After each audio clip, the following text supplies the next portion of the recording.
दुरितान् पराशुभः यद्भद्रं तन्न आशुभः। ॐ शांति शांति शांति। महाप्रभु के चरणों में विराजमान गुरुदरबार का अर्चनीय वंदनीय संत समाज, ऐसे सर्दी के वातावरण में भी दूर दूर साई गुरु महाराज की प्यारी संगत एक बार उस स्वर के साथ जय घोष बोले जयकारा बोलो मेरे श्री गुरु महाराज की जय। साचे दरबार की जय। भगवान की जय। श्री परमहंस दयाल जी महाराज की जय। पूज्य वाले स्वामी जी महाराज की जय। प्रसंग आप सबको ज्ञात ही है। इस सभागार में आप सब हम सब ब्रह्मलीन श्री स्वामी सेवकानंद जी महाराज की 18वीं पुण्य स्मृति के अवसर पर यहाँ पर बैठे हुए हैं। अपने अपने तरीके से सभी महापुरुष उनको अपनी भावभीनी श्रद्धांजलि अर्पित कर रहे हैं।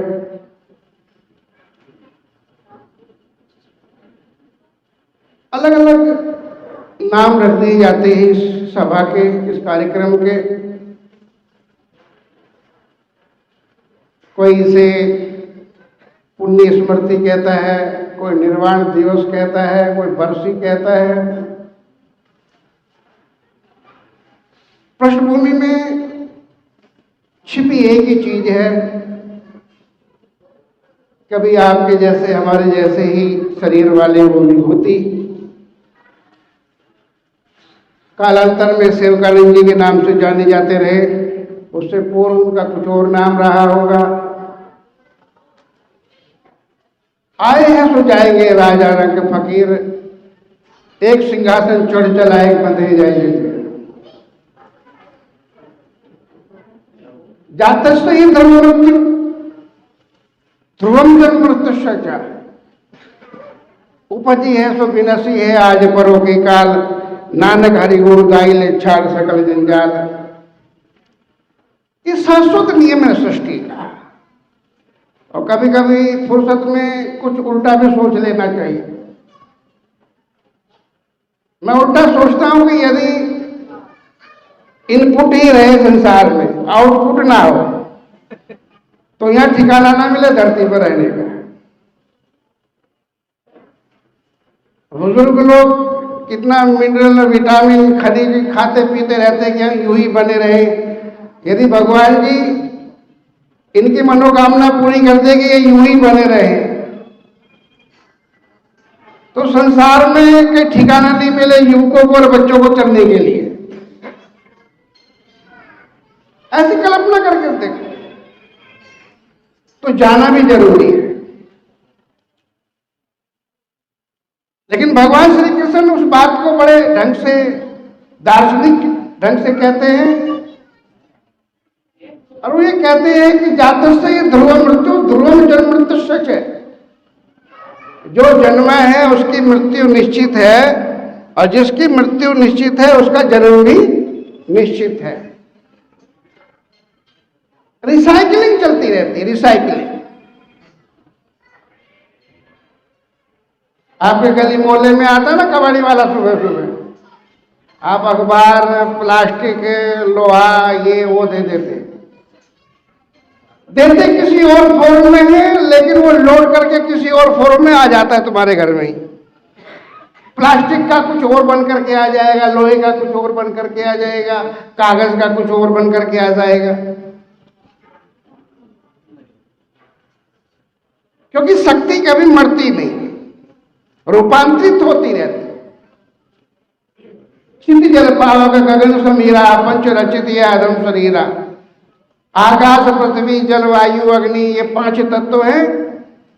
ये 5 तत्व ही इनकी रिसाइकलिंग होती रहती है। गधा घोड़ा कुत्ता बिल्ली ये सब बनते रहते हैं।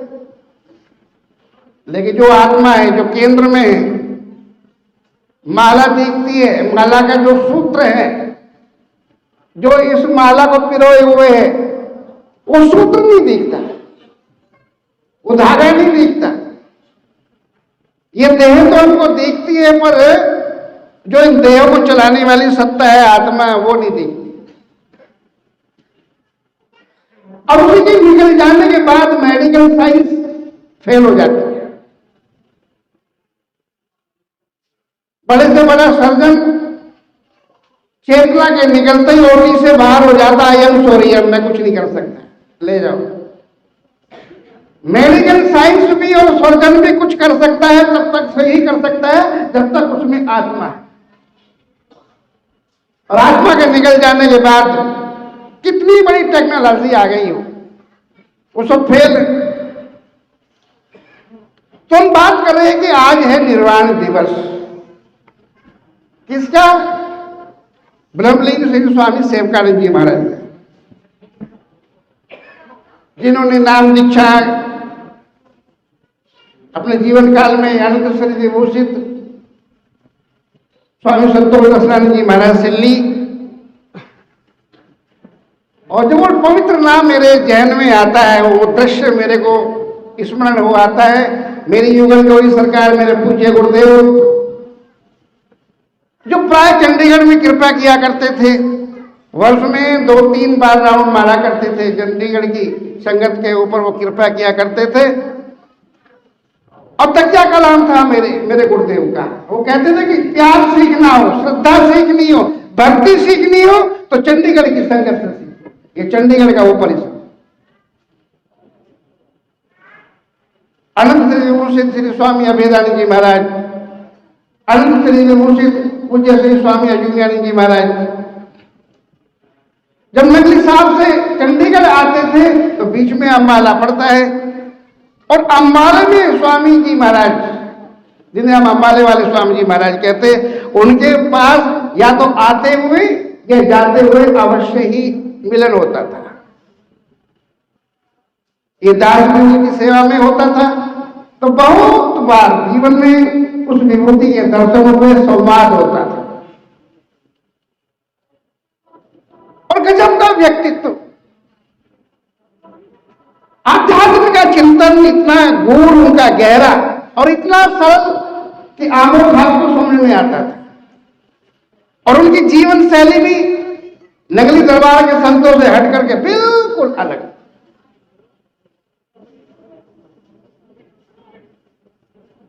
हम तो बर्दाश्त नहीं कर पाते, ये महापुरुष भी बर्दाश्त नहीं कर पाते यदि गुरु महाराज जी का स्वरूप इधर उधर कुछ बेतरतीब ढंग से रखा हुआ हो घरों में, तो टोक देते हैं हम लोग।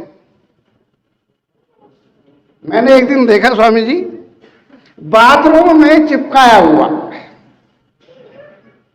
युगल जोड़ी के साथ में मैं आया हुआ, तो मैं दौड़ा दौड़ा स्वामी जी के पास गया। बड़े स्वामी अभेदानंद जी महाराज इस मामले में बड़े मर्यादित महापुरुष, त्रिलोकीनाथ नगली निवासी भगवान जी के सेवादार। और मैं कहता हूं नगली दरबार के सबसे पहले कोई पुजारी थे, आदि पुजारी कोई थे, तो हमारे बड़े स्वामी जी महाराज।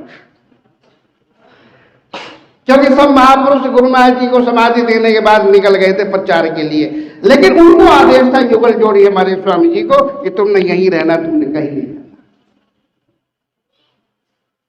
आदि पुजारी। मैं दौड़ करके गया, मैं कहा स्वामी जी गजब हो रहा है बाथरूम में। मैं कहा स्वामी जी महाराज ने फोटो गुरु महाराज जी की चिपकाई हुई है। स्वामी जी ने मेरा गला पकड़ लिया, कहा सच बोल रहे आप? मैं कहा महाराज जी मैं देख करके आ रहा हूं। कहते चलो मैं देखता हूं। अब देखा तो सचमुच वो जहां टोटी होती है उसके ऊपर ही आप स्वामी जी का रौद्र रूप, कितना सौम्य स्वरूप था बड़े स्वामी जी महाराज का, निर्मल चिंतन, निर्मल चेतना। लेकिन ये देख करके उनकी भी बीपी हाई हो गया और वो सीधे आकर के बोलते हैं, ए संतोष दर्शनानंद, ऐसे आदर से, क्योंकि बड़े गुरु भाई थे, ए संतोष दर्शनानंद चल एक ही तमाशा है। वो बेचारे कांपने लगे, बड़ा बलिष्ठ शरीर उनका, लेकिन हाथ पकड़ लिया, वो कांपने लगे कि ऐसे मुझसे क्या अपराध हो गया। कहते चल एक वेक किए। स्वामी जी ने हाथ जोड़े, कहा कि महाराज जी तुहानू तो पता होगा कि साडा शरीर कित्थे पूरा होना, पर मेरा तो कोई, मैनू तो कोई भरोसा नहीं कित्थे पूरा होना। साडा शरीर यदि बाथरूम में नहाते हुए ही हो जाए तो मैं कित्थे दर्शन करांगा? मैं इत्थे ही पड़ा ही उन्हां दा दर्शन कर लेगा। और ये सब इतने ढंग से, इतने बढ़िया ढंग से प्रस्तुत किए कि बड़े स्वामी जी का बीपी लो हो गया। का अच्छा प्रेमी तू जीता मैं हारा। अब क्या करें, ये तो भाव का मामला है, प्रेम का मामला है। अब मैं और उनके बीच में कौन होता हूं? ये तो भाव का निराला मामला है। तो ऐसी लाइफ स्टाइल अंबाले वाले स्वामी जी महाराज। आज हम कह देते हैं कि ब्रह्मलीन भले हुआ हो या ना हुआ हो, ऐरा गहरा कोई भी कि आज ब्रह्मलीन हो गए फला महापुरुष, उनकी वर्षियों पे भी उन्हें हम ब्रह्मनिष्ठ, ब्रह्मश्रोत्रिय, ब्रह्मलीन कहेंगे। लेकिन ब्रह्म है क्या, ये जानना है जीवन काल में। जीते जी नहीं जाना तो बाद में क्या जानो। पहले ब्रह्मनिष्ठ होना पड़ेगा, और नियम तो यह है कि ब्रह्मश्रोत्रिय होना पड़ेगा। जब ब्रह्मश्रोत्रिय हो जाओगे तब ब्रह्मनिष्ठ हो पाओगे, और जब ब्रह्मनिष्ठ हो जाएगी, ब्रह्म में निष्ठा हो जाएगी, तब तुम ब्रह्मलीन हो पाओगे। शुरुआत तो सुनने से होती है। सुनई समझई जन मुदित मन, भजहि अति अनुराग, लही चार फल अचत तनु, साधु समाज परियाग। गोस्वामी तुलसीदास जी रामायण के प्रासंगिक पृष्ठों पर ही लिखते हैं, प्राथमिक पृष्ठों पर ही लिखते हैं कि पहले सुनो, सुनेगी समझेगी फिर समझो। आदरणीय स्वामी स्वर्णानंद जी महाराज ने आध्यात्म का कितना सुंदर विवेचन किया। पर लंगर में ध्यान रहा होगा तो सुना ही नहीं गए होगे। तो ब्रह्मनिष्ठ कैसे हो पाओगे? सुनोगे ही नहीं। पहले ब्रह्म श्रोत्रिय होइएगा, फिर ब्रह्मनिष्ठ, तब ब्रह्मलीन होइए। और ब्रह्मलीन होना तो हमारा मौलिक अधिकार है, मूलभूत अधिकार है ब्रह्मलीन होना। क्योंकि मानव तन में ब्रह्मलीन ही नहीं हुए तो गधा घोड़ा कुत्ता बिल्ली बन जाओगे तब ब्रह्मलीन होंगे। बहुत ऊंची स्थिति है ब्रह्मलीन हो जाना। और आपने देखा होगा, अब तो सीजन चला गया गेहूं बोने का, ऐसे किसान डाल देता है, उसके एक हफ्ते बाद 10 दिन बाद यदि आप उसको खोदेंगे मिट्टी को और वो गेहूं का दाना निकल जाए तो उसमें पीप जैसी स्थिति बन जाती है, बदबू आती है। स्वामी विज्ञान ध्यान प्रेमानंद जी जैसी विभूतियां शेर बहुत सुनाती है, तो इन्हीं का द्वारा सुनाया हुआ कि मिटा दे अपनी हस्ती को, अगर कुछ मर्तबा छाए, दाना खाक में मिलकर गुले गुलजार होता है। तो मैंने पंगा लिया एक बार, देखा कि अब क्या होगा उसका, तो देखा बदबू आ रही थी, फेंक दिया। पर यदि बीज अपने आप को नहीं समाता, अपने आप को नहीं खपाता, अपने आप को समर्पित नहीं करता, तो आप देखते उसी सड़ी हुई स्थिति में से एक अंकुर निकलता है धरती में, जो सुनहरे रंग का होता है, गोल्डन जैसा होता है, वो बाद में हरा होता है। धरती से निकलते हुए वो स्वर्ण रंग का होता है, गोल्डन कलर का। लेकिन कब निकला वो अंकुर? जब बीज ने अपने आप को खपा दिया। खपाने के बाद ही वो अंकुर निकलता है, और उस दाने में से 1500 दाने निकलते। वो 1500 कब निकले? जब बीज ने अपने आप को खपा दिया। ध्यान की स्थिति हमें वही पहुंचा देती है। कुरान यदि ये कहती है मौत हुआ कब लगता, जीते जी मरना, आध्यात्म के क्षेत्र में पैठ करने का मतलब है जीते जी मर जाना। आंख कान मुख ढाप कर जो काम मृत्यु को समय होता है, जीव उलट जाती है। आंख अर्ध मिलिंद अवस्था में खुली होती है, आप ऐसे ऐसे करो तो देखता नहीं कौन कौन रोने आ रहे, कौन कौन नहीं आए। खुली तो होती है, पर जिसने देखना वो वहां नहीं होता। मृत्यु जैसी स्थिति में साधक को डूबना पड़ता है। आखा बाजो वेखड़ा, कन्ना बाजो सुनना, जीवा बाजो बोलना, पैरों बाजो जुलना, तब खस में मिलना। वो पंजाबी की भाषा मेरे को तो आती। आंख कान मुंह ढाप कर नाम ले, अंदर के पट तब बोले जब बाहर के पटते। ये जीते जी मरने की स्थिति है, उसी में से हस्ती प्रकट होती है, ब्रह्मलीन होने की स्थिति आती है। तो यदि हम जीते जी ब्रह्मलीन हो गए तो मरने पर भी गारंटी है कि हो जाओगे।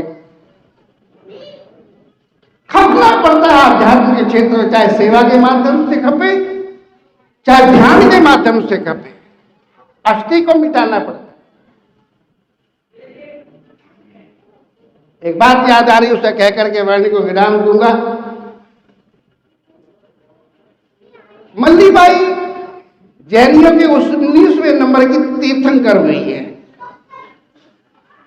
अब दिगंबर तो कहते हैं कि वो पुरुष था वो 19वें नंबर का जो तीर्थंकर, लेकिन श्वेतांबरी कहते ना, वो महिला थी।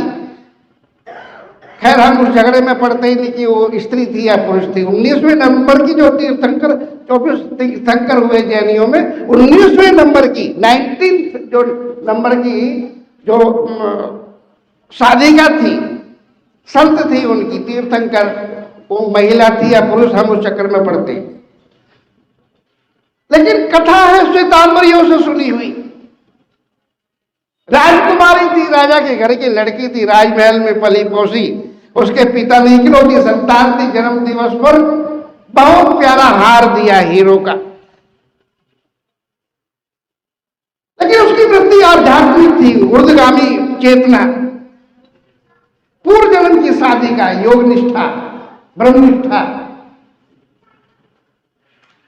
उसने देखा कि मेरी माँ तो बचपन से मर गई थी, पर ये दासी जो मेरी सेवा बचपन से मुझे पाला पोसा, खिलाया, बड़ा किया, जीवन खपा दिया मेरी सेवा में, माँ की भूमिका निभाई है इसने, गरीब है। वो हीरो जड़ा हार, कहा कि इस गले को क्या सजाना, ये तो मिट्टी बन जाना, राग में इसको चढ़ा देना है, राग बन जाना है चिता पर जलाने के बाद में। कितना ही सुंदर शरीर हो, कितना ही कीमती शरीर हो, चिता पर जलाने के बाद क्या बचता है? राख बचती है। तीसरे चौथे दिन लोग उठाते हैं, हर हर गंगे कराते हैं उसकी अस्थियों को। कहा यही हो ना, मैं क्यों सजाऊं? जिसने मां की भूमिका निभाई है, क्यों ना मैं ये देकर के उसकी गरीबी मिटा दूं। वो हार उसके गले में, कहा मां आंख बंद कर। मां ने आंख बंद कर ली, धाय जिसे कहते हैं पालने वाली मां, उसके गले में हाथ डाल देती है, कहा मां आंख खोल। देखा तो अरे बेटी ये तो बहुत कीमती है, मैं गरीब झोपड़े में रहने वाली, तुम्हारे पिता बहुत डांटेंगे, तुमने ये क्या कर दिया? कहा कि मैं संभाल लूंगी, देख लूंगी। उन्होंने मेरे को दिया, अपना भाव पूरा किया, मैंने आपको दे दिया, मैंने अपना भाव पूरा किया। अब मैं बड़ी हो गई हूं, तुम्हें अब सेवा करने की जरूरत नहीं है, अब तुम अपने घर में रहो। तो गरीब के मुंह से दुआएं तो निकलेगी, स्वाभाविक। जुग जुग जियो, जुग जुग जियो।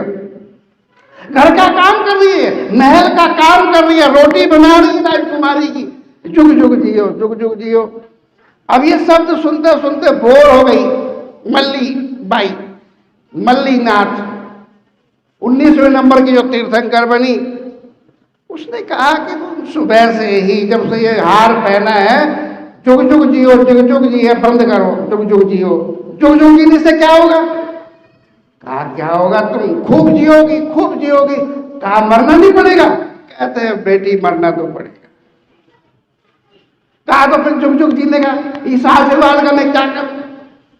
या तो जुग जुग जिएगी इस आशीर्वाद से मैं अमर हो जाती हूं, तो ठीक है बोलती रहो। कहा कि ये तो होना नहीं, आए तो जाएंगे राजा रंग फकीर, एक सिंहासन चढ़ चले एक बंधे जाए जग में, जाना तो पड़ेगा बेटी। कहा तो फिर इस जुग जुग जियो को बंद करो कहना, पक्का जाना पड़ेगा बेटी, पक्का जा। यहां कोई नहीं रहा, राम गयो रावण गयो, जाका बड़ परिवार कह नानक कुछ थिर नहीं सपने जो संसार।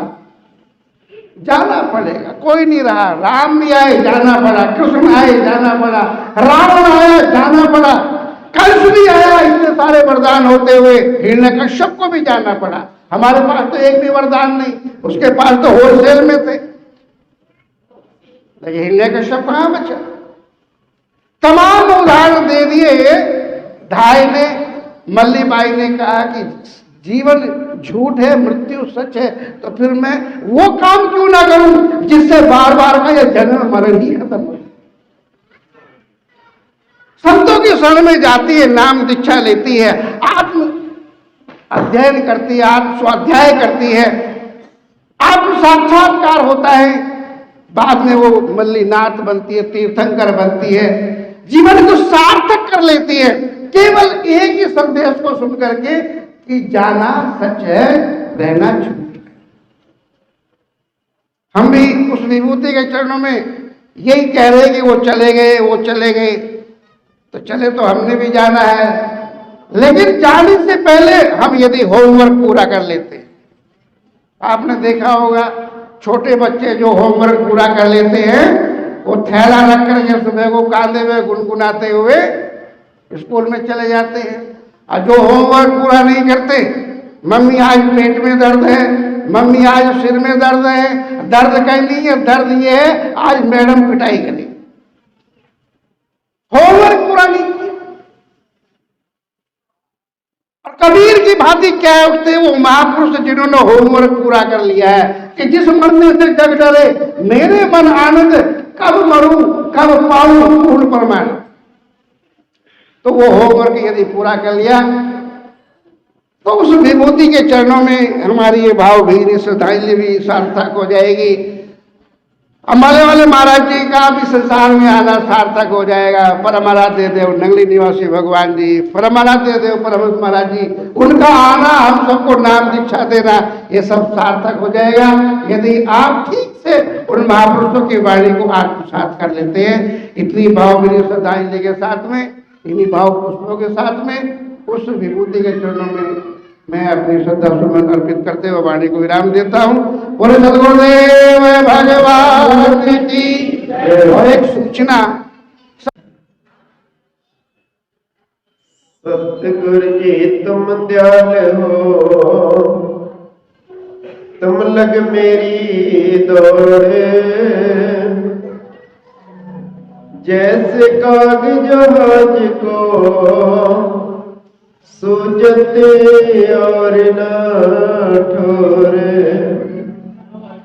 सुरत करो मेरे साइया, मैं हूँ भवजल माही, दीखत ही बह जावसा जो तुम ना पकड़ी बाएं। दीखत ही बह जावसा जो तुम ना पकड़ी बाएं। प्रदेश मन्य हृदय सम्राट कटकटवासी ब्राह्मण महाप्रभु श्री नंगली निवासी भगवान जी के पावन चरण कमलों में कोटि कोटि दंडवत प्रणाम।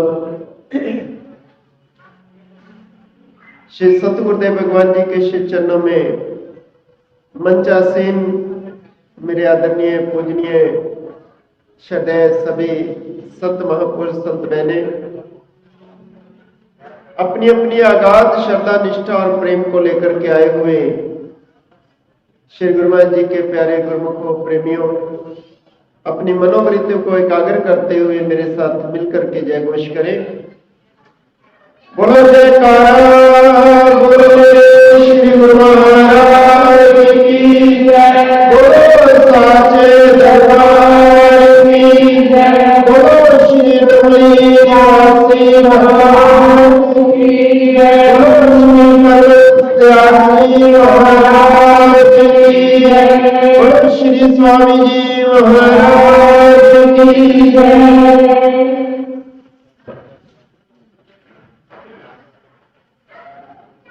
चांद सफर में तारे सफर में, चांद सफर में, तारे सफर में, नदियां सफर में, नदियों के किनारे सफर में। वास्तव में देखा जाए तो इन अंकों से दिखने वाला प्रत्येक पदार्थ ही चलायमान है, परिवर्तनशील है, सदा रहने वाला नहीं है।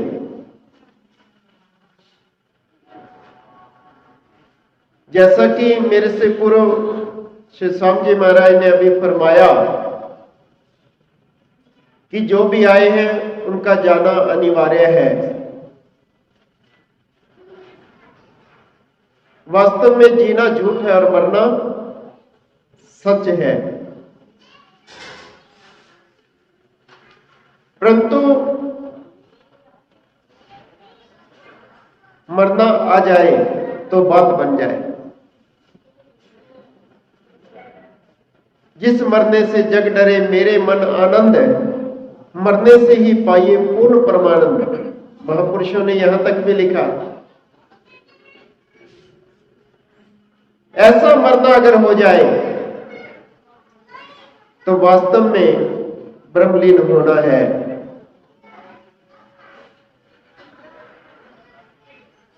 सुन रहे थे जब मैं आया हूं तो स्वामी संतोष विवेकानंद जी, क्या नाम है उनका, फरमा रहे थे अद्वैत की बात कि अद्वैत दूर दूर तक देखने को नहीं मिलता। संतोष शिवानंद जी महाराज, अब वास्तव में सच पूछो तो वो देखने वाली, इन आंखों से दिखने वाली चीज नहीं है, अनुभूति का विषय होता है और वो समाप्त कभी हो ही नहीं सकता।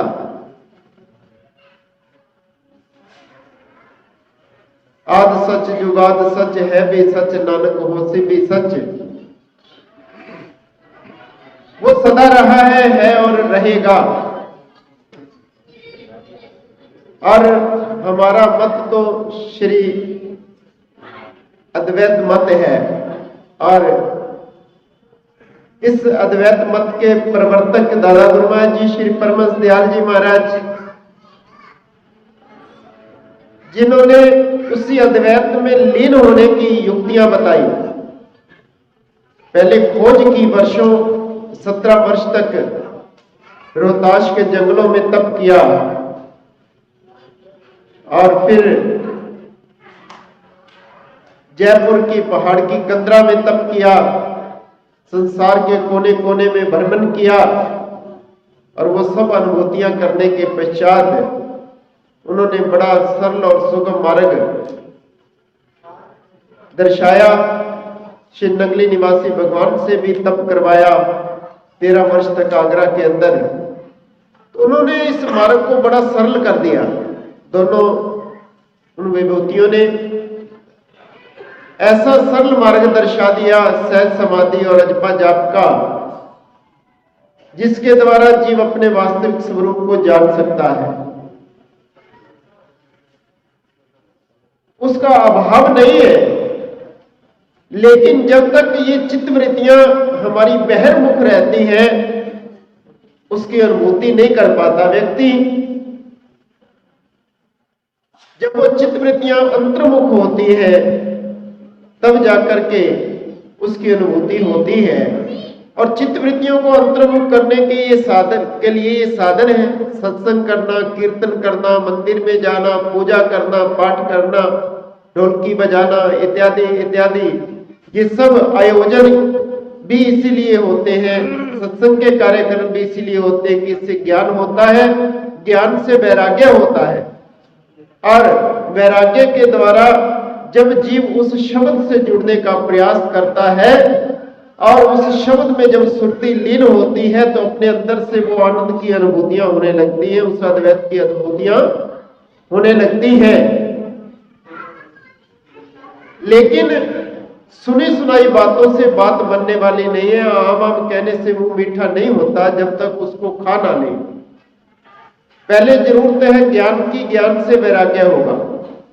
संत महापुरुष इसीलिए सत्संग का महत्व दर्शाते हैं। मंदिर जाने से तुम्हारी कामनाएं बढ़ती हैं, चाहना बढ़ती है, प्रार्थनाएं करते हो, ये दे दो, वो दे दो, प्रभु ये दे दो, आज मेरे को ये जरूरत है, आज मेरी ये जरूरत है, मैं दुख से जो है मुक्त हो जाऊं, मैं सुख से वंचित हूं। अनेकानेक है, कोई नौकरी मांगता है, कोई बच्चे मांगता है, कोई शादी मांगता है, कोई पैसा मांगता है, लेकिन सत्संग में आने से वैराग्य होता है। सत्संग सुनने से त्याग की भावना बनती है। पुरातन काल की बात है, एक राजा था, वो जंगल में से गुजर रहा था, अकस्मात रास्ता भटक गया, रात हो गई, उसको रास्ता नहीं मिला, बारिश भी होने लगी। उसने देखा कि कहीं रात काटने को कोई स्थान मिल जाए। दूर कहीं उसको थोड़ा प्रकाश दिखाई दिया, उस प्रकाश की तरफ गया तो देखा एक झोपड़ी है। उसी झोपड़ी के कोने में एक बहेलिया आग जला करके बैठा है। बारिश थी इसलिए झोपड़ी के अंदर प्रवेश किया, लेकिन इतनी बदबू थी क्योंकि उसी झोपड़ी के अंदर ही एक कोने में पखाना था,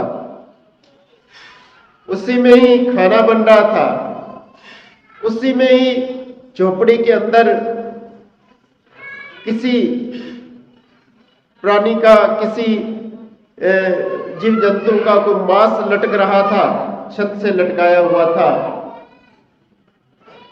और वो देखकर नफरत हुई, परंतु और कोई चारा भी नहीं था कि बरसात से बच सकूं। इसलिए बहेलिए से जाकर के प्रार्थना की कि मैं रात काटना चाहता हूं। बहेलिए ने कहा चल चल, तेरे जैसे बहुत सारे यहां आते हैं रात काटने के लिए। जो आते हैं वो जाने का नाम नहीं लेते, वो यही कहते हैं कि एक रात काटने दो और फिर जाने का नाम नहीं लेते। राजा कहता है नहीं, मैं आपसे वादा करता हूं कि मैं तो सुबह होते ही यहां से विदा हो जाऊंगा। बहेलिए ने बार बार मना किया, लेकिन राजा के बार बार आग्रह करने पर बहेलिए ने कहा कि ठीक है, आप रात काट लीजिए। अब राजा भी उसी झोपड़ी के एक कोने में सो गया। सुबह हुई, अब राजा वहां से जाने के लिए तैयार ही नहीं। बहेलिया कहता जाओ, लेकिन राजा वहां से हिलने का नाम नहीं लेता। दोनों में विवाद होता है, वाद विवाद होता है, और बहुत कहने पर भी राजा वहां से जाता नहीं। तो राजा परीक्षित कहते हैं, गुरुदेव ऐसा वो कौन सा मूर्ख राजा होगा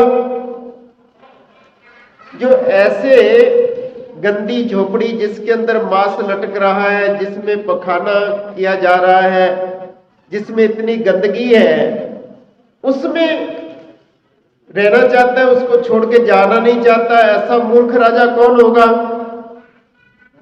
तो अवधूत महामुनि शुकदेव जी महाराज कहते हैं कि परीक्षित, वो राजा कोई और नहीं, वो तुम ही हो। कहा मैं हूं, समझ में नहीं आया।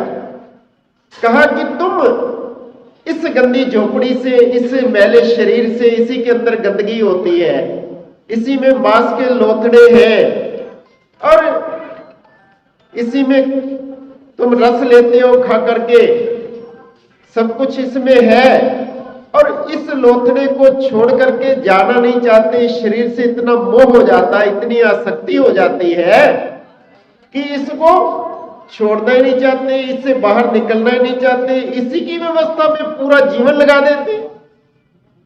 समय आने पर जबकि जाना पड़ेगा, ये निश्चित है, कि श्वासों की पूंजी होने पर इसको छोड़ना ही पड़ेगा, लेकिन फिर भी ऐसी आसक्ति रखे हुए ये प्राणी, क्या तुम्हारी आसक्ति शरीर से नहीं है? तुम चिंता कर रहे हो कि मैं मर जाऊंगा, तुम्हें यह चिंता है कि मैं कल मर जाऊंगा। नतमस्तक होता है राजा परीक्षित, कहता है कि तुमने मेरी आंखें खोल दी। मोह सकल व्याधि कर मूला, ये जो मोह होता है, जो आसक्ति हो जाती है परिवार के प्रति, पदार्थों के प्रति, धन दौलत के प्रति, अपने शरीर के प्रति एक आसक्ति, एक मोह हो गया है, इसी शरीर की व्यवस्था में पूरा जीवन बर्बाद कर देते हैं।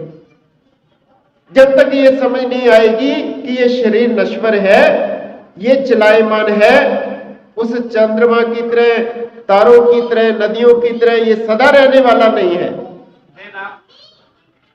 इसने एक दिन शरीर ने छूट जाना है। आत्मा सत्य है, अजर है, अमर है, और हम शरीर ही नहीं है, हम आत्मा है। जब ये समझ में आ जाएगी, मैं अक्सर आपसे पूछता हूं, कई बार ये पूछा कि आप ये बताओ कि मुझे कौन कौन देख रहा है? जो देख रहा है जरा हाथ ऊपर करो। अब कुछ लोगों को समझ आ गई है, कुछ एक हाथ ऊपर कर रहे हैं, कुछ नहीं। अगर मैं ये पूछूंगा फिर मुझे आप नहीं देख रहे, तो फिर आवाज कहां से आ रही है? तो शायद अभी भी आप सब ना बता पाओ। वास्तव में आप मेरे शरीर को देख रहे हो, मैं शरीर ही नहीं हूं। आप कहते हो ना, मेरी बाजू दर्द हो रही है, मेरा घुटना दर्द हो रहा है, मेरी कमर दर्द हो रही है, मेरा सर दर्द हो रहा है। कोई कहता मेरा बदन दर्द हो रहा है, मेरा शरीर टूट रहा है। इसका मतलब शरीर से अलग कोई है जो कहता है कि मेरा शरीर दर्द हो रहा है। वो अंदर कोई बैठा है जो ये बोलता है कि मेरा शरीर दर्द हो रहा है। शरीर यही होता है, अंत समय आंखें देख नहीं सकती, कान सुन नहीं सकते, मुंह बोल नहीं पाता, हाथ कुछ कर नहीं पाते, पांव चल नहीं पाते। शरीर तो यही होता है। वो कौन है जो इस शरीर को छोड़कर चला जाता है? वो कौन है जो तुम्हारे अंदर बैठ करके बोलता है और कहता है कि मेरा शरीर? बस उसी को जानना है। वही अजर है, वही अमर है, वही सत्य है, और वही बार बार बार बार शरीर धारण करके इस धरा पर किसी न किसी रूप में आता है। तो अगर हम चाहते हैं कि हम मुक्त हो, तो फिर उसको समझना और उसको जानना जरूरी है। वो संत महापुरुष जो उपदेश देते हैं, उसको जीवन में धारण करके, वैराग्य की वृत्ति रख करके आप इस संसार में जब विचरण करोगे, तब जाकर के बात बनेगी। रमन जी अपने समय के बड़े पाबंद हैं। पूरे 15 मिनट हुए हैं, 16 नहीं हुए अभी। 1 मिनट पहले उन्होंने माइक उठा लिया है। पर देखो, ये स्वाभाविक बात है, 5-7 मिनट तो मामूली बात होती है, क्योंकि भजन बोलने वाले तो 5 के 15 मिनट ले जाते हैं। और पिछले वर्ष भी मेरे को ब्रिज नारायण जी ने कहा कि आपने जरूर आना है, और मैं फतेहाबाद से लुधियाना तक आ भी गया था। परंतु कुछ सतगुरु की मौज, ऐसा कुछ हुआ कि मुझे वापस जाना पड़ा। शरीर के नाते से मेरे माता जी दुनिया से चले गए। हालांकि मैं कोई ऐसा संबंध नहीं रखता था, लेकिन जन्मदाता है और सबने कहा कि आपका आना जरूरी है, तो मैं वापस गया। और इस बार भी मुझे ब्रिज नारायण जी ने कहा कि आपने अवश्य आना है। हालांकि आज का प्रोग्राम था रतिया के पास, किसी गांव में शादी का सत्संग था, लेकिन आप लोगों का प्रेम की डोर ज्यादा मजबूत है। वो निराश तो मेरे से है काफी, लेकिन आप लोगों की प्रेम की डोर इधर खींच लाई। तो ब्रिज नारायण जी का ये बहुत बड़ा प्रयास है कि वो आप लोगों को सतगुरु के चरणों में जोड़कर रखना चाहते हैं। ऐसे सुंदर आयोजन हर व्यक्ति नहीं कर पाता। ढोल ढमाके बजा लेते हैं, डीजे बजा लेते हैं, पार्टियां कर लेते हैं, लाखों रुपए बर्बाद कर देते हैं। लेकिन ये एक ज्ञान यज्ञ है, बहुत बड़ा यज्ञ है। ऐसे यज्ञ हर व्यक्ति नहीं कर पाता। तो ये आपके चंडीगढ़ के लोग, आपका प्रेम शायद ऐसे लोगों को भी मजबूर कर देता है। ये रमन जी बैठे हैं, फूलचंद जी बैठे हैं, ऑनलाइन भी आपके लिए हर महीने व्यवस्था करते हैं। इधर हमारे स्वामी अर्जुन ज्ञानानंद जी महाराज अनेक प्रोग्राम करते रहते हैं। और भी इधर वीना बहन जी ने भी अभी एक बहुत बड़ा प्रोग्राम किया था मलोया में। तो ऐसे ऐसे आयोजन आपके यहाँ होते रहते हैं। और मुझे भी अब चंडीगढ़ जल्दी जल्दी आना पड़ता है। शायद मैं पहले सोचता था चंडीगढ़ बहुत अच्छी कंट्री है, तो वो गुरुमा जी कहते हैं अब तू जल्दी जल्दी आया कर अच्छी लगती है तेरे को, ये शहर अच्छा लगता है। यहाँ मुझे रास्ते पूछने नहीं पड़ते, सड़कें बड़ी अच्छी हैं, पर अंदर का मार्ग भी हमारा प्रशस्त हो, जो सुनते हैं वो हमारे जीवन में उतरे। और स्वामी जी जो कह रहे थे कि हमारे महाराज जी कहा करते थे कि चंडीगढ़ के भक्त जो है वो उनसे भक्ति सीखो। और ये बात शायद कहने के लिए हम भी मजबूर होंगे, क्योंकि आपका प्रेम जो है बहुत है, अथाह है। और ऐसी भक्ति प्रभु सबके जीवन में बनाए रखे।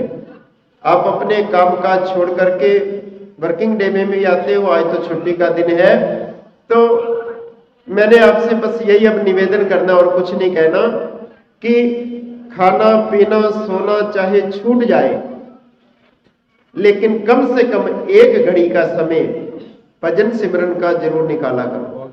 एक घड़ी, मैं ये नहीं कहता 3 घंटे 2 घंटे या घंटा बैठो, एक घड़ी, केवल एक घड़ी कितनी होती है? 24 मिनट की। 24 मिनट के लिए अमृत वेला में सुबह उठ करके आप जरूर बैठो। आप अगर ऑफिस से लेट हो रहे हैं तो नाश्ता छोड़ दो या नींद का त्याग कर लो, परंतु 24 मिनट जरूर बैठो, ये मेरी प्रार्थना है।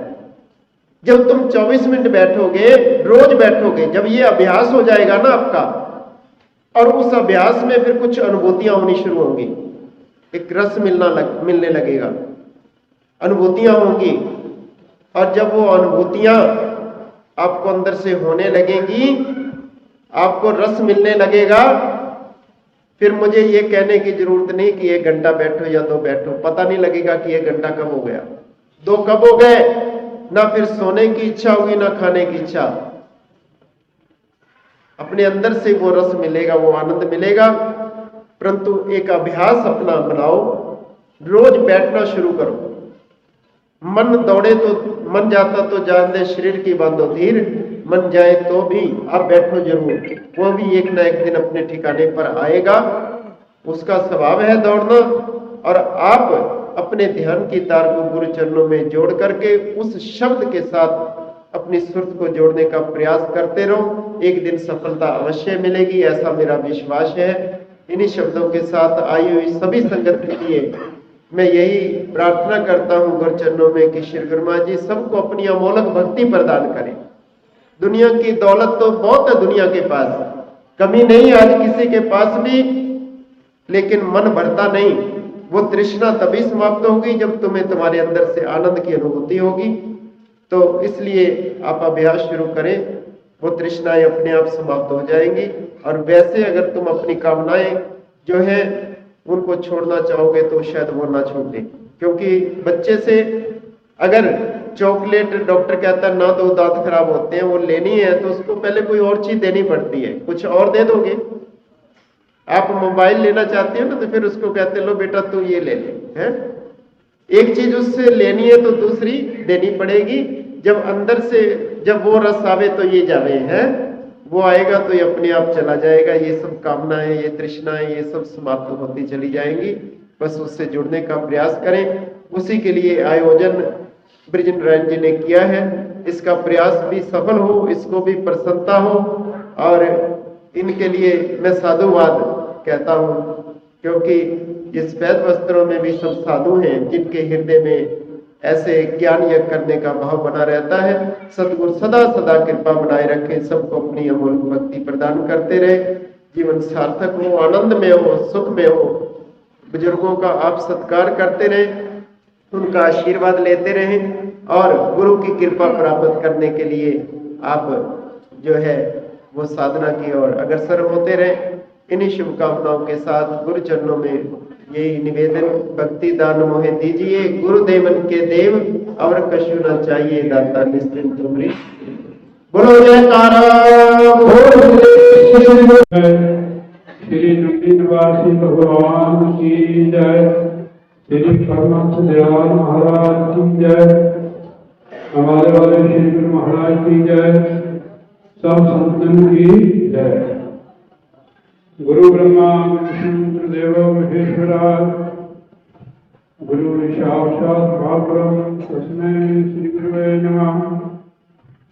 गुरु जी के श्रीमन मात्र से नासिक अनंत गाते सर्वांग में ध्यावत है मुनि संत, जय खोज ब्रह्मा सबके सुंदर मुनि देवा, कहे कबीर सुन साधवा का सतगुरु की सेवा, सब धरती काम करूं देश बन लाए, सात समुद्र नसी करूं तो गुण निकाल जाए। गुरु जी को सिर पर रखिए चलिए आज्ञा माही, कहत कबीर कृष्णदास को दीन लोग डर नाही। बोले जयकारा बोल गणेश की जय। सरके दरबार की जय। आज महापुरुष ने बताया है कि स्वामी जी का नाम सेवकानंद जी था, वो हमारे गुरु भाई थे और अम्बाले वाले महाराज के शिष्य थे। वो 25 सेक्टर में इनका निवास था। वॉल्यूम बढ़ाओ इसका, वॉल्यूम बढ़ाओ तो भाई अभी शरीर मुंडा थोड़ा ज्यादा निकल होता। बोल मेरे श्री गुरु महाराज की जय। तो उनकी याद में ये आज का जो प्रोग्राम है संत महापुरुषों का आना। संत महापुरुष आते हैं गुरु महाराज की कृपा से। गुरु साहब फरमाते हैं गुरबाणी में, कृपा हो गए जिस पार हम होवे साधु संग। ये ऐसे नहीं मिलता जो हमें मिल रहा है संतों की संगत, ये तो उससे कृपा उस परमेश्वर की। साधु के संगत से क्या लाभ है हमें कि जितने कदम हम चल के आते हैं, ऐसे महापुरुष फरमाते हैं संत मिलन को जाइए तज माया अभिमान, जेते जेते कंकर सो यक्षमान। जितने कदम हम चलकर आते हैं, एक कदम का 100 अश्वमेध याग का पूर्ण फल मिलता है सच में। यहाँ सारे तीर्थ इकट्ठे हो जाते आकर, सारे तीर्थ जितने की दुनिया के तीर्थ है। तो सबको नहीं लगता है कि सारे तीर्थ यहाँ आते हैं। अलग अलग अवस्था जितने भी आए हुए हैं, हमारे साधुओं ने भी अलग अलग अवस्था कैसे आए हैं, या सुनने के लिए या सुनाने के लिए, ये तो उनको पता, हमारे को पता नहीं है। हमारे को टाइम दे दिया तो ठीक है, नहीं तो हमने सुनना था संतों से। तो ये तीर्थ है जहाँ दुनिया के सारे तीर्थ आते हैं। स्वामी चलता हज महाराज फरमाते हैं, 68 तीर्थ गुरु के चरण माही, पर भोज अनंत अनंत पर्वों का फल लगता है। यहाँ जहाँ संत महापुरुष आते हैं, गुरु का सत्य लगता है। अब गुरु एक तो शरीर में आते हैं जो हमें उपदेश करते हैं, जैसे महापुरुष है, मैं तो नहीं गुरु। एक शब्द गुरु है। अब हम बाहर से जुड़े हुए उन्हीं के साथ हमारी वो इज्जत करें, हमारा कहना माने, फिर तो गुरु है। अगर थोड़ा चिढ़ दिया तो छुट्टी। अभी कह रहे थे स्वामी जी कि भाई ये बड़ा नाजुक रिश्ता है, आप जब तक शब्द गुरु को नहीं पकड़ेंगे, बार बार गुरु की भी जितनी करोगे नहीं करोगे तो करोगे भी नहीं। जब तक उसके साथ हम नहीं जुड़ते हैं, जब तक बात नहीं बनेगी। आप जितना मर्जी गाओ, जितना मर्जी सुनो, सत्संग करो या सुनो, नहीं करोगे, जब तक नाम की कमाई नहीं करोगे, अंदर नहीं जुड़ोगे शब्द से। इसको खोलो। आप संतों से भी सुनते हैं, पढ़ते भी हैं कि भगवान परमात्मा प्रभु हमारे अंदर है। जो अंदर है बाहर कैसे मिलेगा? तो अंदर जाना पड़ेगा। अगर हमने अंदर जाना है, पहले बुआ खोलना पड़ता है। अब बुआ खोलो अपना। अगर बुआ नहीं खुलेगा, ये तकलीफ होगी मरने के समय। अगर ये बुआ नहीं खुले, जहां तिलक लगाते हो, यहाँ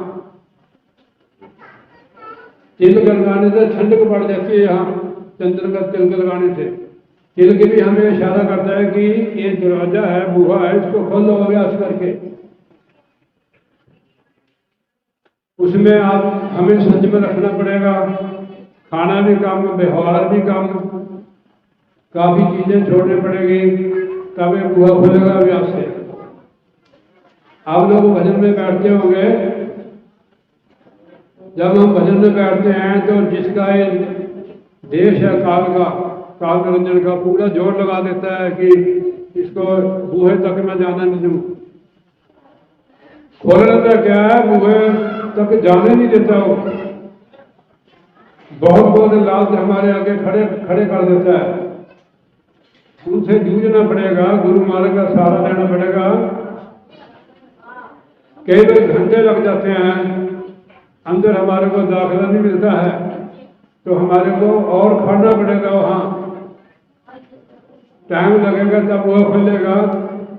जब तक अंदर की आंख नहीं खुलती, हमें समझ नहीं आती कि रूहानियत क्या है। बाहरी कर्म कांड करते हो, इसका फल तो मिलता है, दरवाजा नहीं खुलता है।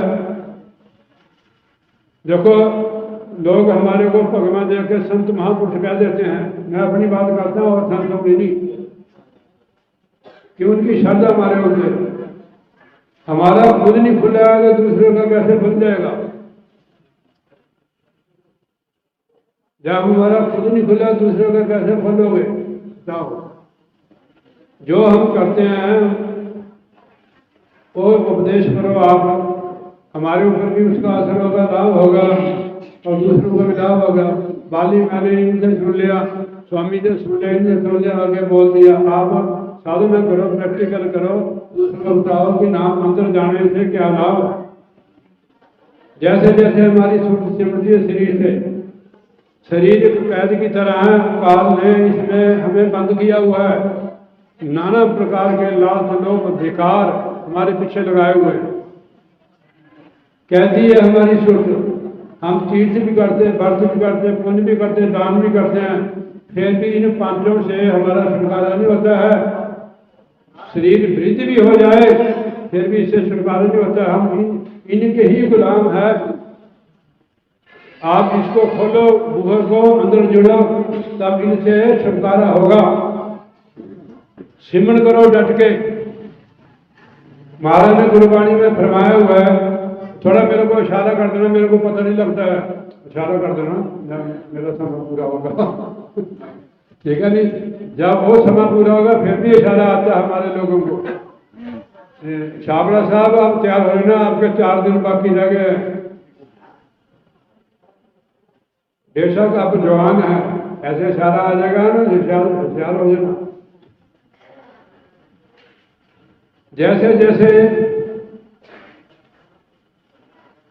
हम शरीर को खाली करेंगे,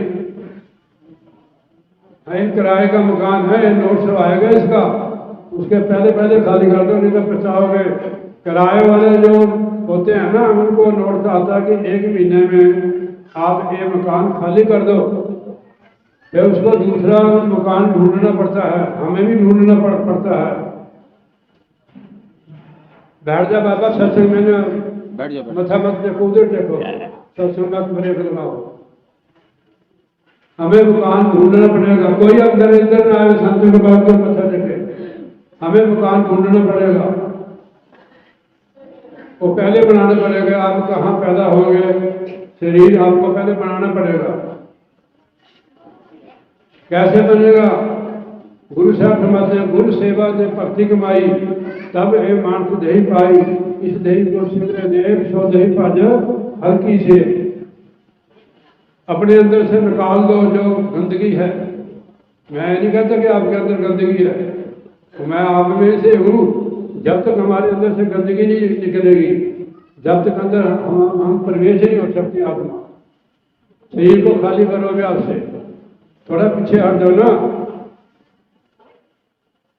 डबल बेड छोड़ दो। है तो बड़ी बड़ी गल है, लोगों को अच्छी नहीं लगती है। जब तक डबल बेड नहीं छोड़ोगे, जब तक नहीं बात बनेगी। आप तो हमारे से अच्छे बोलते हो, गा भी लेते हो, तो जब तक वो चीज छोड़ोगे, अभ्यास नहीं करोगे, जब तक बात नहीं बनेगी। आप इसको खाली करो, आपको खुद पता लगेगा कि मैं खाली कर रहा हूँ इसको, मकान को, तब दूसरा मकान बनेगा। इसको खाली करो, इसको खोलो, वज्र कपाट को। आपको पता भी लगेगा कि कौन साधु है। आप क्या संतों की क्या देखते हो? आप गाड़ी देखते हो, संगत देखते हो, इनके पीछे बहुत लगे हुए हैं। होता है सिद्धि वाले के पीछे भी लगी होती है। संतों को केवल संत देखो, गुरु को गुरु देखो, बाहर कदम उसका देखो। गुरु महाराज ने एक बार संतों को कहा, संगत को कहा, संतों महात्मा को, कि भाई आप गुरु किसको कहते हैं? नंगली महाराज ने कहते, महाराज आपकी इतनी संगत है, लाखों की रिश्तेदार ना, इतना बड़े आपके ढेरे है, कहने बस यही आपका गुरु है। जब आप खुद अभ्यास करोगे, आपको साधु की भी पहचान होगी, ठीक है नहीं? फिर आप बारीक देखेंगे। साधु चाहे बेचारा बिल्कुल वार्षिक तौर से गरीब हो गए, और उसकी साधना होती है, वो साधु है। उसमें आप भी हो सकते हो, आप भी हो सकते हो। भाई साधना से साधु बनता है, कपड़ों से नहीं, डेरे से नहीं बनता है। महाराज स्वामी फरमाते हैं, साधु वही जो काया साधे तन आलस और भाग बबादे। आलसी नहीं होता साधु, और बाद में नहीं करता हो, और काया को साधता है। काया साधना नहीं कि आप धूनिया ताको, रोटी छड़ दो, बाहर खड़ दो पानी में, ये साधना नहीं। अपनी सुरती जो हमारे शरीर में, इसको निकालना भी आता है। जो महाराज ने हमें सुर शब्द का भी आती है। हमारी जो सुरत बाहर घूम रही है, इसीलिए हम दुखी हैं। बाहर से हम बढ़िया है, अंदर से हम बहुत दुखी हैं, क्योंकि हम बाहरी मुखी हैं। बाहरी मुखी जितने भी हो गए, साधु भी हो गए, गृहस्थी भी हो गए, भक्ति भी हो गए, सब दुखी हो गए। जो अंतर्मुखी होगा वही सुखी होगा। कि सुख अंदर ही है, और शब्द के साथ जुड़े। इसको प्रकट करो अपने अंदर, इसको खोलो, वज्र कपाट करो। मेरे को आप फोन कर देते कि अब मेरा खुल गया है, ठीक है नहीं? इसके लिए आपको घर छोड़ने की जरूरत नहीं, कपड़े आप जैसे भी पाओ, पर इसको खोलो आप। गुरु महाराज का उपदेश है, नगली वाले महाराज का, जितने भी हमारे संत है, उन्होंने यहाँ का इशारा दिया हुआ है। आप खोलोगे तो आपके जीवन में परिवर्तन हो जाएगा। हर किसी को पता है कि मेरे जीवन में परिवर्तन हुआ कि नहीं हुआ। परिवर्तन होगा जब हमारा एक खुलेगा वज्र कपाट, वो खुलेगा सुर शब्द में आपसे। उसके लिए आपको थोड़ा मेहनत करनी पड़ेगी पूरी। मैं ज़्यादा नहीं बोलूँगा कि आप कोशिश करो कि ये खुले, कम से कम घंटा 1.5 घंटा आप बैठो। हो गए पूरे हो गए हैं। इसको खोलो आप। चाहे हमारे में कोई महात्मा है, इससे ना पेट से हमारी रोजी रोटी चल पड़ती है। मैं अपनी बात करता हूँ कि आप हमारे गुरु भाई हैं, हमारे परिवार हो। एक से नहीं बनेगी बात। गुरु साहब लिखते हैं, एक की बात एक अदस एक दिखाए जगत को, लोगों को बस कीन, अंत काल काती करते बाध नरक मिलीन। तो कभी नहीं बचेगा नरक से, जो देखी होगा। जो नाम जपने वाला है, गुरु भक्त है, वो बहुत सारे शिकार हो जाएगा। तो मेरे को माफ कर दो यार, मेरे को थोड़ा थोड़ा ही बोल सकता। आप जरूर भजन करो, जितने भी आए हुए हैं, तो एक सहारा बन जाएगा सारा अपना जीवन। हमारा जीवन सब लोग भजन से। तो बोलिए जयकारा बोल श्री गुरु महाराज साचे दरबार की जय, नगरी निवासी भगवान की जय, श्री परम महाराज की जय, श्री गुरु महाराज की जय। बर्बाद। जितनी देर हम गुरु महाराज जी का ध्यान करेंगे, श्रवण करेंगे, वो जीवन हमारा सार्थक हो जाएगा। इसलिए संसार की भागदौड़ी जिंदगी में आज हम निरंतर भागे जा रहे हैं। लेकिन भाग्यशाली होते हो जीव जिनको ऐसा क्षण मिलता है सत्संग का, महापुरुषों के दर्शन का, उनके बैटरी चार्ज हो जाती है। हम शरीर को तो अच्छे से अच्छा खिलाते हैं, लेकिन हमको आत्मा की भी खुराक देनी है, जिसकी खुराक भजन है। तो यदि हम अपने जीवन में भजन करते रहेंगे तो हमारा जीवन सुंदरमय मंगलमय बनता जाएगा। ऐसे ही एक बार एक किसान पानी की लगा रहा था, तो एक रात्रि घोड़े पर जा रहा था, तो उस घोड़े को जब प्यास लगी तो उस किसान के पास में गया और बैलों के द्वारा जो रहट चल रहे थे उस पर ठक ठक की आवाज आ रहे थे। जब वो किसान ने घोड़ा रोका और पानी पिलाने के लिए उस कुएं के पास गया, तो उस रहट के कारण जो ठक ठक की आवाज आ रही थी वो पानी नहीं पी सका। उस यात्री ने कहा कि किसान से कि भाई इसको थोड़ा बंद कर दे ताकि ये ठक ठक की आवाज बंद हो जाए। तो किसान ने कहा कि यदि मैं इस रहट को ठक ठक की आवाज बंद कर दूंगा तो पानी ही आना बंद हो जाएगा, जिसके द्वारा आपका ये घोड़ा पानी नहीं पी सकेगा। तो इस संसार की भाग दौड़ भरी जिंदगी में हमको समय नहीं मिल पाता मालिक की भक्ति के लिए, लेकिन जो संसार के भाग दौड़ जिंदगी में समय निकाल लेते हैं उनका जीवन धन्य हो जाता है। आइए, समय का अभाव है, कहते हैं कि दो बातों को भूल मत, जो चाहो कल्याण, नारायण एक मौत को दूजे श्री भगवान।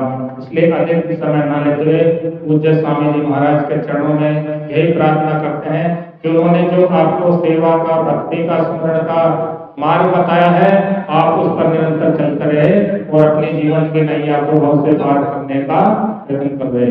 बोलो सद्गुरुदेव भगवान की, बोलो स्वामी जी महाराज की। भगवान श्री सद्गुरु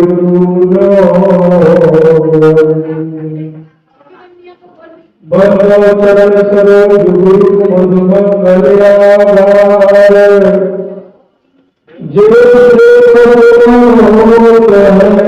भव सागर से गुरु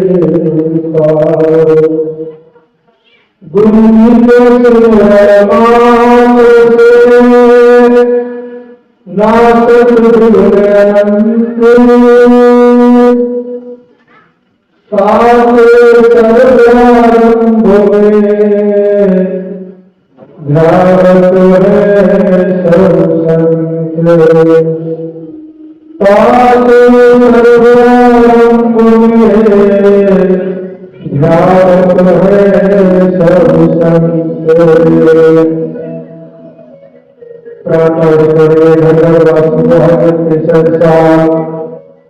श्री नंदीवासी भगवान के प्रणाम को प्रणाम करते हुए मंत्रांकित करवाए नंदी का संत समाज सभी को बार बार वंदन अभिनंदन। और स्वामी सेवकानंद जी महाराज के पूर्ण तिथि के उपलक्ष्य में आए हुए सभी गुरु प्रेमियों का बहुत बहुत आभार व्यक्त करते हुए सभी से प्रार्थना है, सभी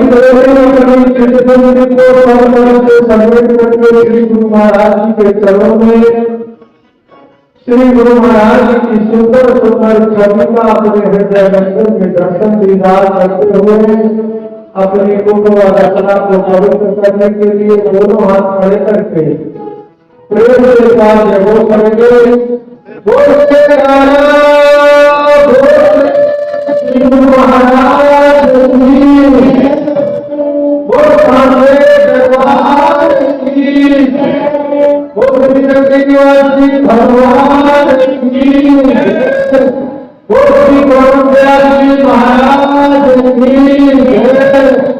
गुरु स्वामी जी महाराज की। धन्यवाद प्रेमियों।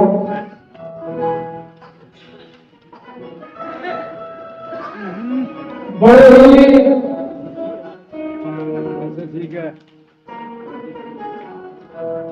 एक दुर्गम भी घड़ी है जिसको हम कहते हैं हमारे बीच से ऐसे महापुरुष चले गए जिन्होंने हमको सत्य मार्ग का रास्ता दिखाया और उस रास्ते पर निरंतर वो चलते रहे अपने जीवन का कल्याण किया। आज उन स्वामी सेवकानंद जी महाराज जी हम सब प्रेमी उन तिथि के उपलक्ष्य में श्रद्धांजलि देने आए हैं।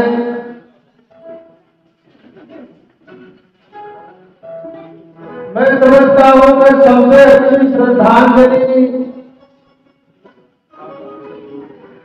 यही होगी कि स्वामी जी महाराज के चरणों में हमारी सबकी प्रार्थना ये हो, जिस प्रकार से आपने इस दुनिया की द्वंद्वों से ऊपर उठ करके निरंतर भगवान का भजन किया, निरंतर नाम का स्मरण किया और श्री गुरु महाराज जी की सेवा का सुकृत का पाठ पढ़ाया, डंका बजाया।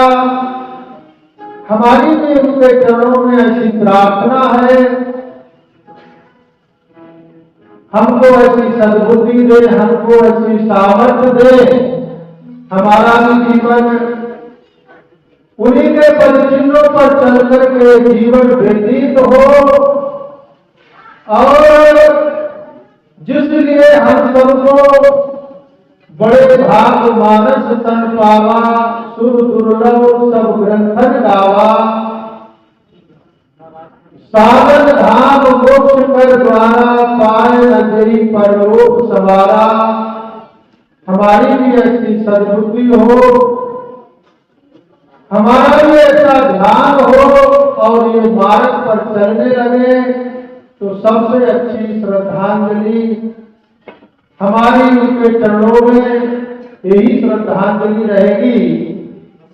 ऐसे महापुरुषों के लिए हम क्या दे सकते हैं जिनका नाम ही स्वामी सेवकानंद जी महाराज रहा है, उनके गुरु जी ने रखा है। निरंतर गुरु महाराज की सेवा करते करते, गुरु महाराज जी का सुमरन करते करते और उनका जो उद्देश्य था इस मानव जीवन का, जो लक्ष्य था जन जन तक पहुंचाने का, ये संदेश, ये निर्देश, ये सब का पालन करते करते उन्होंने जो जीवन जिया है, हमारी भी एक प्रार्थना है उजाले अपने अनुभव से, उजाले अपने जीवन से हमारे साथ रहने से। ठीक नहीं है स्वामी सेवकानंद जी महाराज उजाले अपने जीवन से हमारे साथ रहने से, न जाने किस गली में जिंदगी की शाम हो जाए, न जाने किस गली में जिंदगी की शाम हो जाए। और जिस प्रकार से हम सब लोग गुरु महाराज जी की महिमा का गुणगान कर रहे हैं, बखान कर रहे हैं, मैं समझ रहा हूं कि गुरु की महिमा हम क्या गुणगान कर सकते हैं। गुरु की महिमा है अमित कहना सके श्रद्ध से, जिनकी कृपा कटाक्ष के रंग को होत नरेश। ऐसा संदेश मिलता है, निर्देश मिलता है, तो ऐसे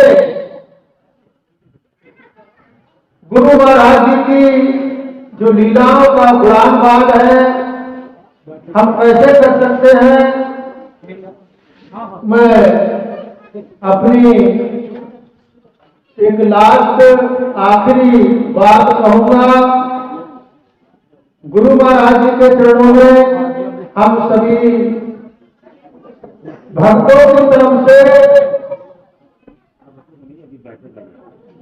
संतों की तरफ से, सेवादारों की तरफ से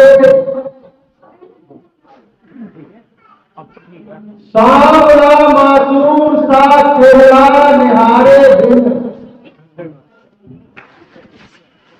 सांवला मासूम सा चेहरा निहारे बिन, अब नहीं लगता है जी एक पल तुम्हारे बिन। आज मैं जो कुछ भी हूं तेरी बदौलत हूं, और आज मैं जो कुछ भी हूं तेरी बदौलत हूं। दो कदम भी चल नहीं पाते तेरे सहारे बिन, दो कदम भी चल नहीं पाते तेरे सहारे बिन।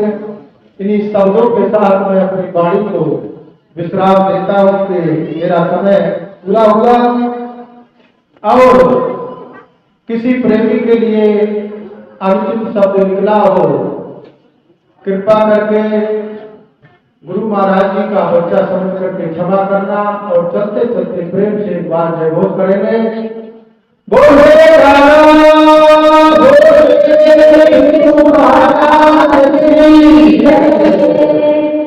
आपके श्री चरणों में कोटि कोटि नमन। फिर 10 मिनट के समय में ही स्वामी जी ने अपने भाव से गुरु महाराज जी के चरणों में रखे। गुरु महाराज की जय।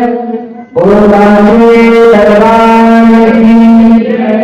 बोलो भगवान की जय। बोलो श्री परमहंस महाराज की जय। बोलो श्री स्वामी महाराज की जय।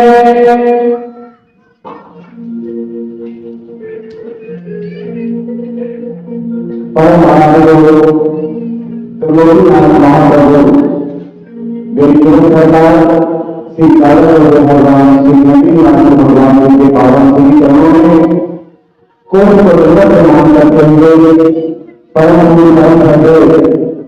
हमारा वासी महाराज जी के श्री चरणों में कोट प्रणाम करता है। आज इनकी याद यहाँ पर उपस्थित हुए हैं परमानंद ब्रह्मदेव श्री स्वामी देवता जी महाराज। हमसे पूर्व स्वामी विवेकानंद जी से आगे रहे थे कि जिनका नाम ऐसा हो, उन्होंने किस प्रकार से अपने जीवन को सींचा होगा सेवा के माध्यम से। और आज हमको श्री सरकार की कहा दिखाई, अपने सदगुरु भगवान से मिलवाया। यही सच्ची सेवा होती है। हमारे मन संचालक भैया रमन छात्रा जी सब कह रहे हैं कि वो बड़ा बड़ा भाग्यशाली होता है जब हम संतों के बीच में होते हैं, संतों के सामने में होते हैं, संतों के मुखारबिन के द्वारा कुछ वचन श्रवण करने को यह सौभाग्य प्राप्त होता है। इसमें कोई लड़ाई नहीं है। बड़ी दूर लाख से संत महापुरुष हमारे ब्रह्मनारायण जो भी मुख्य रूप में कार्यक्रम के संयोजक है और उनकी जो कमेटी है वो पूरा योगदान कर रही है। आप सबका जो सहयोग मिला है तभी जाकर के ये पूरे महापुरुषों के दर्शन होते हैं। अब सवाल हम पर हुआ है कि महापुरुष आते हैं, महापुरुषों के दर्शन भी कर लिए और कहा भी जाता है गुरु जी के दर्शन मार्ग से नासक जीवन जब समांतर के जो पाप होते हैं वो खत्म हो जाते हैं। हमारे अंदर की हृदय की कालिमा होती है वो भी भूल जाती है। संत की कैसी दिव्य भक्ति है, दिव्य ऊर्जा है, सबसे एक ऐसा प्रकाश है जो अंधकार से हटा करके प्रकाश में खड़ा कर देता है। घड़ी कहीं घोड़े नहीं वस्तु ना आवे हाथ, कहीं पर वस्तु रखी और हम घूम रहे, लेकिन जब तक प्रकाश नहीं होगा कहीं नहीं जोर तो लग जाएगी पर वो वस्तु हमारे हाथ नहीं आएगी। कब आएगी? जब हमारे बीच में, हमारे जीवन में गुरु तत्व आएगा, गुरुजन आएंगे, संत महापुरुष आएंगे और जब उनके वचनों को जब हम सुनेंगे, उनके वचनों पर चलेंगे, बड़ी आसानी के साथ हमें वो चीज स्वतः प्राप्त हो जाएगी। और हमारे बीच में परम आदरणीय प्रभु सदे संत माता गुरु सेवानंद जी महाराज जी को माया जी के नाम से जानते हैं, हमारे यहाँ जा चुके हैं। लेकिन जितना दिव्य समय है ये, ऐसे पूरे महापुरुषों के दर्शन हम सब कर रहे हैं, तो आप सबसे ये निवेदन है कि एक बार आइए एक धुनी गाते हैं बड़े प्यार के साथ। श्री राम जय राम जय जय राम, श्री राम जय राम जय जय राम, श्री राम जय राम जय जय राम, श्री राम जय राम जय जय राम, श्री राम जय राम जय जय राम, श्री राम जय राम जय जय राम, श्री राम जय राम जय जय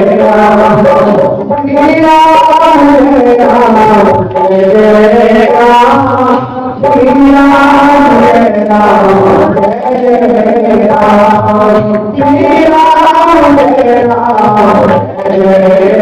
राम, श्री राम जय राम जय राम, श्री राम जय राम जय राम, श्री राम जय राम जय राम, श्री राम जय राम जय राम, श्री राम जय राम जय राम, श्री राम जय राम जय राम,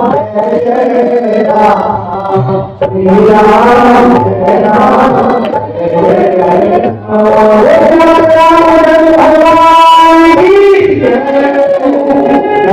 राम राम की मूल है, लोग सके तो लोग नहीं तो हर विकास कर जाएगा जब प्राण जाएंगे। आज भी पालने गए प्रबंध नहीं किया है, अब फसाए क्या करें जब दुनिया टूट गई। आज जब हमने मिला है बड़े बंदी के लिए, पूजा अर्चना के लिए, सत्संग भजन संकीर्तन के लिए, अगर आज अपना समय हमने सार्थक नहीं किया, आज अपना समय नहीं संभाला, कल ये समय आएगा नहीं आएगा इसका कोई बात नहीं हमारे पास भी नहीं। इसलिए महापुरुष कहते हैं वर्तमान समय जिसका ठीक है उसका भविष्य भी ठीक है। तो अभी हमारे स्वामी जी महाराज बैठे नीचे, वो कह रहे थे कि सब कुछ होता रहेगा लेकिन भजन हमारी है। हमारे स्वामी जी महाराज कहते हैं, शांतिमन जी महाराज जी, कि सबसे इंपॉर्टेंट जो सब्जेक्ट है वो है प्रभु का सुंदर। एक सही आदमी नहीं आदमी से बुनियाद तुलसी संगत काली कभी हो सकता। हम घिरे हुए संसार में, फंसे हुए संसार में, बहुत संसार से लेना चाह रहे हैं पर कुछ नहीं मिलता। कभी कभी लोग हम भी सोचते हैं क्या कर रहे हैं। ऐसे तो संत कहते संत बड़े परमाणु थी जिनके भी कमल को बातें डाली और बोलते अपना रंग।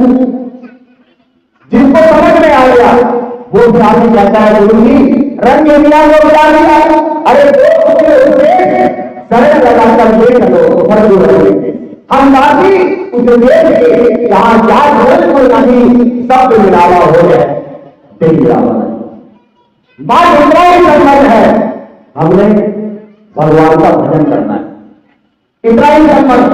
गुरु शिष्य का जो नाता होता है वो सिर्फ ज्ञान के प्रभाव से नाता होता है। अगर हम भजन नहीं कर रहे हैं तो एक दिन ऐसा समय आएगा कि गुरु शिष्य का नाता भी कमजोर हो जाएगा और हम किसी और दूरी में धक्के खाते रहेंगे, फिर बात बनने वाली नहीं होगी। फिर 8,99,999 दूरी के बाद तब जाकर के मौका मिलता है। जो आज हम संतों के सामने में बैठे हैं, गुरु के भगवान के चरणों में बैठे हैं, सज्जनों के पीछे बैठे हैं और ये मौका चला गया, न जाने कितनी बार हमारा जन्म होगा, कितनी बार हमारा मरण होगा। ये जाके उमा गौरा माता से पूछो। देवी भगवान भोलेनाथ कहते हैं उमा गांव में अनुभव अपना, ये मेरा अनुभव है, सत्य हरि भजन जगत सब समझा। इसलिए प्यारे भक्तों, परदेश में रहो, बसो और फंसो मत। बसना ठीक है पर फंसना उतना ही गलत है प्यारे बच्चों। इसीलिए महापुरुष हमारे बीच में आते हैं, जागना है तो जाग ले, अफलाक की साया करे, कि हसर तक सोया रहेगा, खाक की साया करे, उठो सोने वाले, जगाने वाला आ गया, नाम की तुम्हारी चलाने वाला आ गया।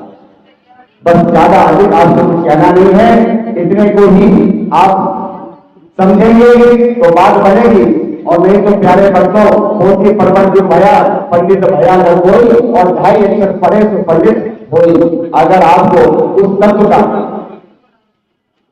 बोध हो जाए, उस तत्व से विस्तार हो जाए, बस सब कुछ बात बड़ी बनाई है प्यारे बच्चों, बड़ी बनाई है। कभी ऐसा बुजुर्ग बना है, अन्यथा नहीं बनता। इसको बिगाड़ो मतलब बड़ी बनाई को जब तो मिला है मानुष को बोला, लेकिन इसको बिगाड़ना नहीं है। जो समय हमारे को मिला है उसको ध्यान में, सिमरन में, सेवा में, सत्कार में, सम्मान में, जब हम किसी का सम्मान करेंगे तो दुगना मिलेगा, और नहीं करेंगे तो फिर बात नहीं बनने वाली। आध्यात्मिक न कहते हुए सभी महापुरुषों के चरणों में और नमन करते वाले को विराम देते हैं। बड़े प्यार से जय घोष करेंगे।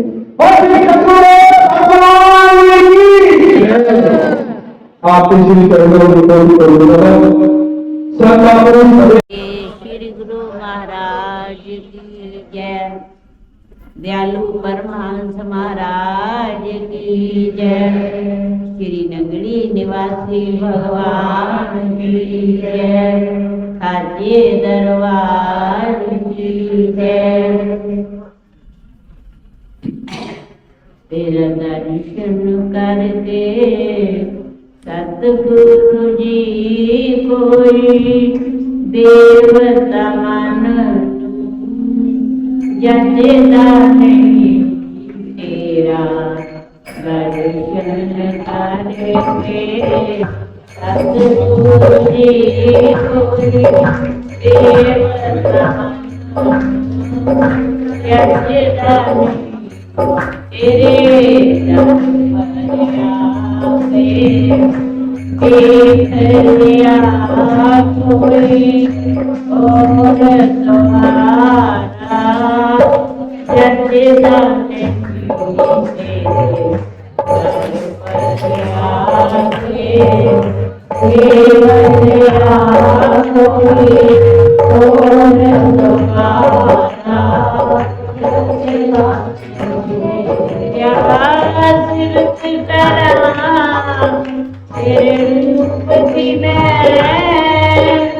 तेरी बड़ाई करांगी मैं उपमा देवा तेरी कोई देवता जचेदा नहीं तेरा करेंगे सतगुरु जी कोई देवता जचेदा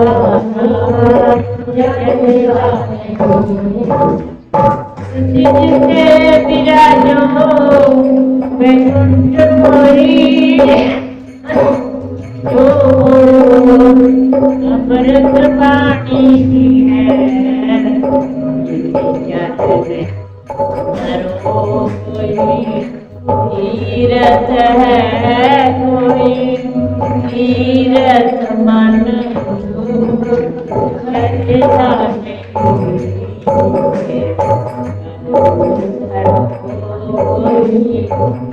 तीरथ है कोई तीरथ मन पूर्ण निवासी भगवान की जय, स्वामी जी की जय, सच्चे दरबार की जय।